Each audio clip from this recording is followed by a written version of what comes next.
Good morning, dear student. How are you all? I hope all are good, safe, healthy at home. Today I will continue previous chapter 2, food for a healthy body. To continue previous chapter. Open book page number 20. Topic is food preservation. Preservation food को हम कैसे preserve करके रखते हैं means खाद्य संरक्षण Storing cooked or uncooked food to be used later is called food preservation. पका हुआ और बिना पका हुआ भोजन जो हम स्टोर करके रखते हैं उस प्रोसेस को क्या कहते हैं फूड प्रिजर्वेशन मीन्स खाद्य संरक्षण. Food can be preserve in various way. Food को प्रिजर्व करने के बहुत से तरीके हैं तो let discuss about various way for food preservation. First of all boiling उबालना. बॉईल करके हम फूड को कैसे प्रिजर्व करके रखते हैं. Milk can be preserve for some times by boiling it as germs get killed at high temperature. Look at this picture. यहाँ पे मिल्क को क्या करके पेस्टराइजेशन करके मिल्क को हम स्टोर करके रखते हैं. कैसे वहाँ बूथ्स वगैरह में जो हमें पैक्ड मिल्क मिलता है पैकेट में तो वो हम कैसे पेस्टराइजेशन करते हैं उस प्रोसेस को हम इसमें बॉइलिंग मेथड से देखेंगे. Milk can be preserve for some times. Milk को कुछ दिन के लिए रखने के लिए क्या करते हैं पहले by boiling it as germs get killed at high temperature. Milk को हाई टेम्परेचर पे बॉईल करते हैं ताकि उसके जर्म्स क्या हो किल हो जाएं. जर्म्स जो है उसमें वो नष्ट हो जाएं. Boiling milk eight high temperature for 10 minute. 10 minute के लिए बहुत हाई टेम्परेचर में मिल्क को क्या किया जाता है बॉईल किया जाता है. देन कूलिंग फिर उसको ठंडा करके and storing it at a low temperature is known as पेस्टराइजेशन.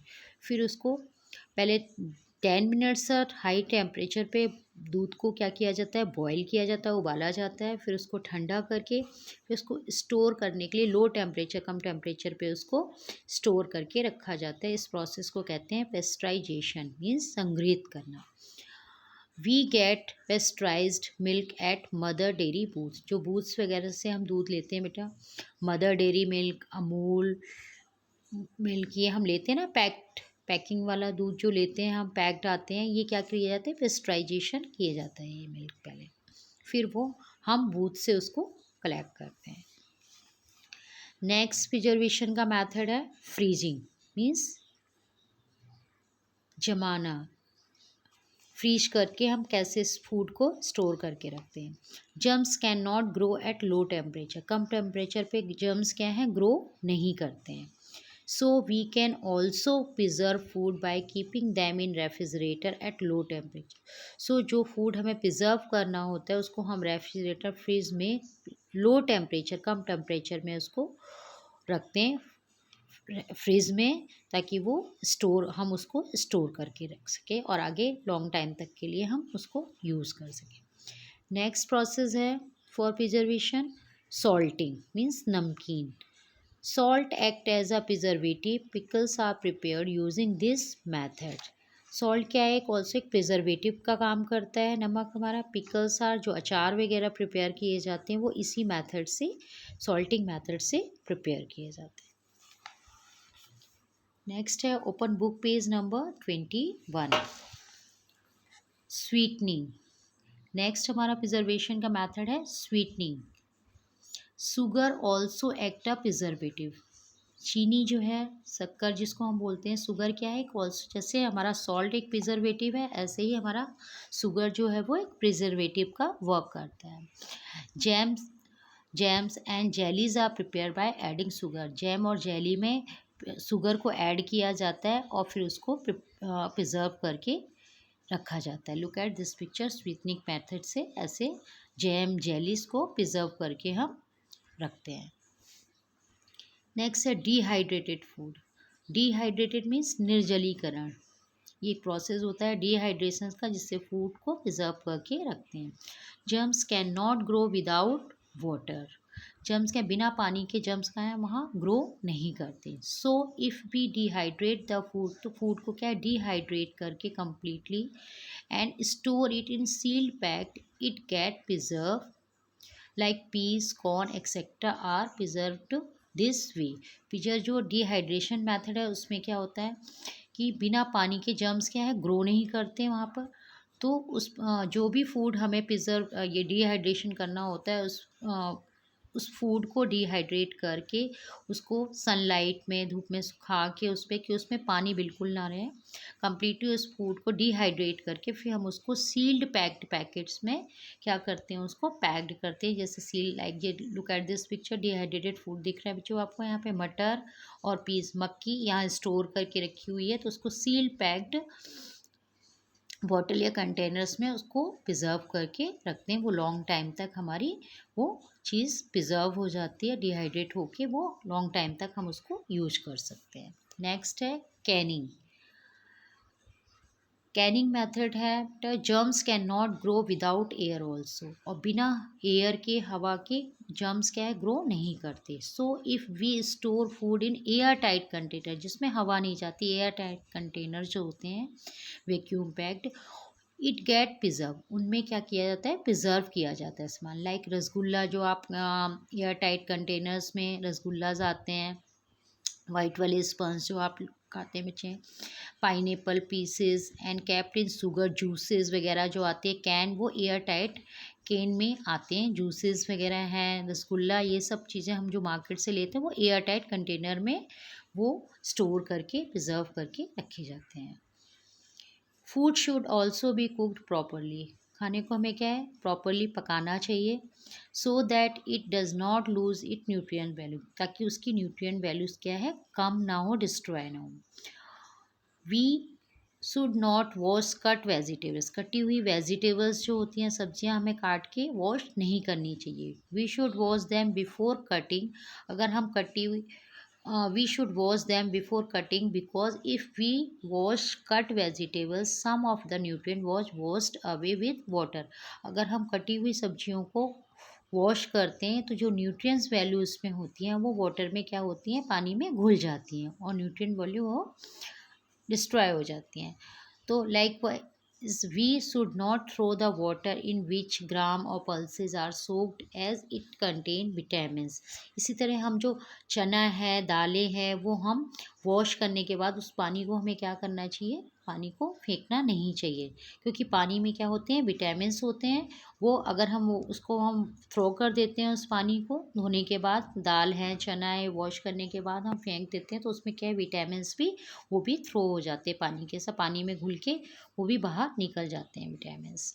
सो हमें वॉश जो ग्राम चना है, पल्सेज हैं, वो धोने के बाद उस पानी को हमें फेंकना नहीं चाहिए, वो हमें यूज़ कर लेना चाहिए। Don't over cook as it destroy the nutrients, हमें ओवर कुकिंग, ज़्यादा कुकिंग नहीं करनी चाहिए। ज़्यादा पकाने से क्या होता है, फूड की जो न्यूट्रिएंट्स वैल्यू होती है वो क्या होती है, डिस्ट्रॉय हो जाती है। Boiling and steaming food are more nutrients than fried as roasted food, और जो बॉयल किया हुआ, उबला हुआ खाना होता है, भुना भुना हुआ, उसमें क्या होते हैं, न्यूट्रिएंट वैल्यू ज़्यादा होती है, बजाय हमें तले हुए जो हम फूड खाते हैं उससे ज़्यादा न्यूट्रिएंट वैल्यू किस में ज़्यादा होती है, बॉयल जो स्टीम फूड खाते हैं हम, या स्टीम किया हुआ भुना हुआ जो फूड लेते हैं हम। Now what happen when we don't take a balance diet, अगर हम बैलेंस डाइट नहीं लेते तो उसका क्या इफेक्ट पड़ता है हमारी बॉडी पे, और बॉडी बिकम वीक, हमारी बॉडी वीक हो जाती है, कमज़ोर हो जाते हैं, और एंड डेफिशिएंसी इन न्यूट्रिएंट्स, और न्यूट्रिएंट्स की कमी से हमारी बॉडी क्या होती है, वीक हो जाती है, और हमें कुछ डेफिशिएंसी ऐसे डिजीज़ेज़ हो जाती हैं। जो deficiency diseases, let discuss about deficiency diseases क्या होती हैं। जो diseases which are cause due to lack of particular nutrients, किसी पर्टिकुलर न्यूट्रिएंट्स की कमी की वजह से हमें क्या होती है, डेफिशिएंसी डिजीज़ेज़ हो जाती है। दीज आर नॉन कम्युनिकेबल, ये गैर संचारी होती हैं, that is can be passed on the other, ये आगे पास ऑन नहीं होती हैं। Let discuss some common diseases, so हम डिस्कस करते हैं बच्चों, कॉमन डेफिशिएंसी डिजीज़ेज होती हैं जो पर्टिकुलर न्यूट्रिशंस की कमी से होती हैं।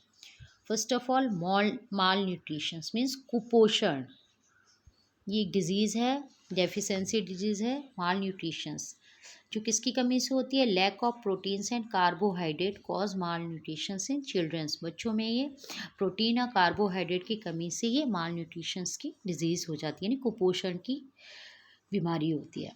The child suffering for mall nutrition, जो बच्चे ये माल न्यूट्रिशन कुपोषण के शिकार होते हैं, बिकम्स, वो बच्चे क्या होते हैं, थिन, पतले होते हैं, डल एंड लेजी, आलसी होते हैं, सुस्त हो जाते हैं, और his skin becomes clay and cracked and he shows retarded growth, और उनकी स्किन कैसी होती है, बहुत ढीली स्किन हो जाती है, टेढ़ी टूटी हुई स्किन हो जाती है, एंड सो रिटार्डेड, और उनकी ग्रोथ क्या होती है, बहुत मंद हो जाती है growth. Look at this picture, a child suffering for mall nutrition, इस बच्चे आप पिक्चर्स देख रहे हैं, ये क्या है, इसको कुपोषण की डिजीज़ हो गई है।